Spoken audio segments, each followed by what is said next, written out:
Both boys and girls basketball continued their dominant play this past Tuesday as they both came away with wins versus Carrollton Creekview. They will be looking to continue this dominance throughout district play. We will be looking at this and more now. This is Game Time.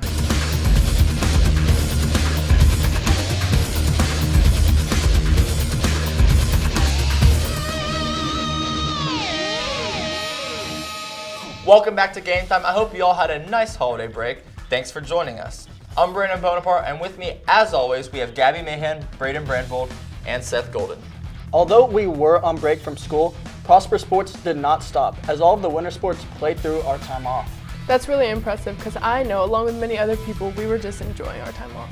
This week there are a few very important events in Prosper Sports. Boys wrestling will be competing in state duels on Saturday. They also hosted Wakeland for senior night last night. We have these highlights and more from this break right now. Tuesday night, the Lady Eagles faced off against the Creekview Mustangs, looking to grab another win in district play. Jordan Oliver grabs the offensive board and goes back up for the easy bucket. Maddie Cleary adds the fast break layup, and McKenzie knocks down the quick jumper. Cleary is good for three, and McKenzie grabs the rebound off the backboard and puts it back up. The ladies cakewalk their way to a 65-32 win, moving to 6-0 in district and 21-3 overall.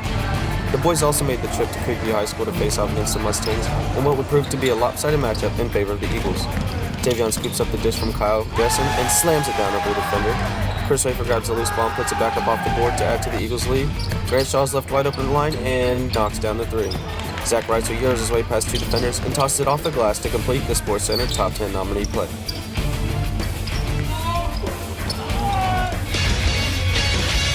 Kyle Jessen is once again good from the corner, something we tend to say quite often. Zach Reitzel throws a dime down low to Jay McLeod, who hits the reverse layup. Eagles came away with a jaw-dropping 50-point victory, with the final being 72-22, improving our record to 20-2 on the season and 4-0 in district. Boys wrestling hosted Frisco Wakeland last night here in the arena in what would be the senior wrestlers' last time squaring off here at PHS. As you can see, this was a duel between two top 5 squads in the state, and yet the boys still came away with another impressive win. The Eagles came away with the victory 66-7, showing once again they are the team to beat in 5A wrestling with state duels this weekend. Good luck to the entire team on their journey to bringing home another state title for Prosper Athletics. For Game Time, I'm Josh Knight. When we come back, we'll discuss one and dones in college basketball. Are they helping or harming the sport? Stay tuned.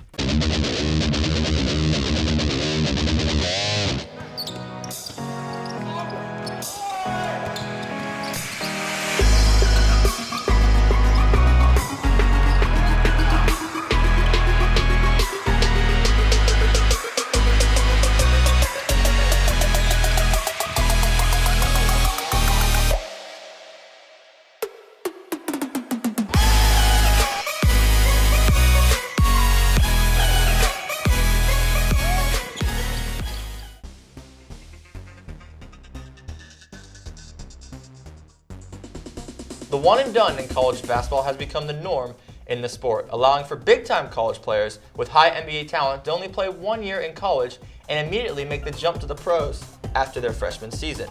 This makes for constant change in the year-to-year rosters for the blue bloods of the sport, such as Kentucky, Kansas, Duke. But despite the constant relocking and reloading of players, does the one and done in college basketball ruin the sport's quality? I don't think it ruins college basketball overall. It does, however, delimit rivalries between the teams, but I think the fan base is still able to carry on that rivalry. I don't even think it ruins the rivalries between the teams because, like Brandon said, Kansas, Kentucky, and Duke, they're competing for the championship every year, and they sort of make their own rivalry. I think that if a freshman has the same amount of talent as a senior does, he should automatically move to the pros regardless of the situation. Going back to what you were saying, Seth, I think that with players leaving after 1 year, it doesn't allow them to develop a rivalry between individual players. But I think something that you can agree with is that the fan base and the team overall is still able to carry on that rivalry year to year. I don't think one and done ruins the quality. If anything, I think it makes it more interesting because you never know what to expect on a year-to-year basis with the new influx of talent. Although I believe that they should be able to move on to the pros no matter what, I could see how it could cause a disrupt because the roster's already set up, and if they move on to a different team the next year, that messes up the continuity of the players. And speaking of one and dones, it may cause a little bit of difference from year to year, but come March, it's fantastic because a lot of these teams, these mid-majors, the smaller seeds that get into the tournament from smaller conferences, they're playing with like 4 or 5 seniors in their starting roster, and they go up against all these freshmen. They may out-experience them and end up pulling off the upset. So I think come March, the one and dones, they make it a whole lot more fun. When Game Time returns, Kennedy Adams has your Player of the Week. If you are interested in playing football fall of 2018, you must go through off-season and spring football. Come to the MPF and meet with Coach Smith to get signed up for the off-season in the second semester. Anyone not currently enrolled in baseball, there is a mandatory meeting Thursday, January 18th at 4 p.m. in the MPF Media Room. If you are a part of Spanish Club, please check the Google form posted on Google Classroom to fill out your shirt size.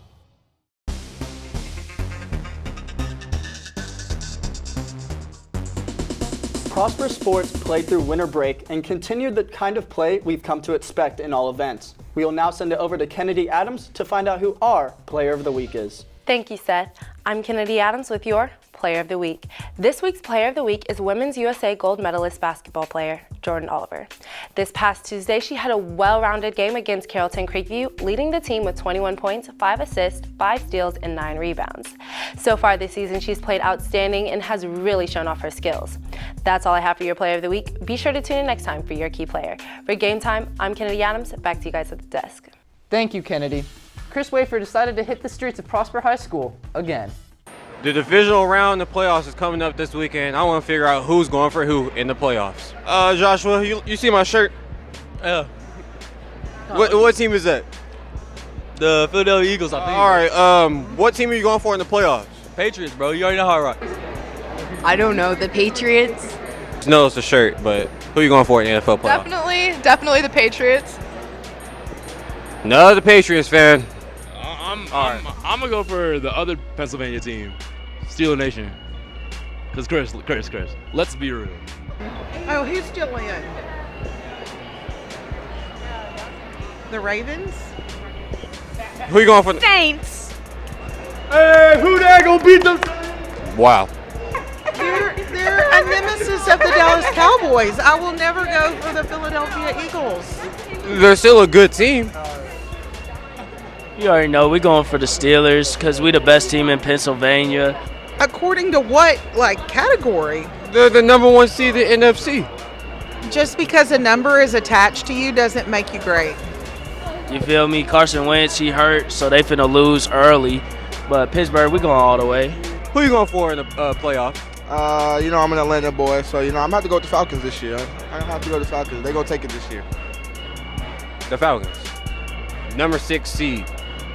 Actually, we play the Eagles, so we about to smack the Eagles. So versus the number 1 seed. Y'all aren't good. Where's your quarterback, Chris? Who you going for? I'm going to pick an underdog. I'm going to go with the Titans. Ooh, that's a bold statement. Take care of the Pats. It is bold. That's what I'm going to pick them. I'm sure you keep up with NFL playoffs. Sure, of course. Who you going for? Philadelphia. You heard that. You heard that. Yep. Thank you. You're welcome.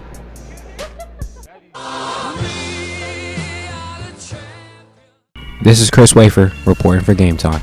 Thank you, Chris. Well, that's all the time we have for you today. Be sure to tune in every Friday as we continue to highlight all of Prosper Sports. For Game Time, I'm Brandon Bonaparte. I'm Gabby Mahan. I'm Brayden Brandvold. And I'm Seth Golden.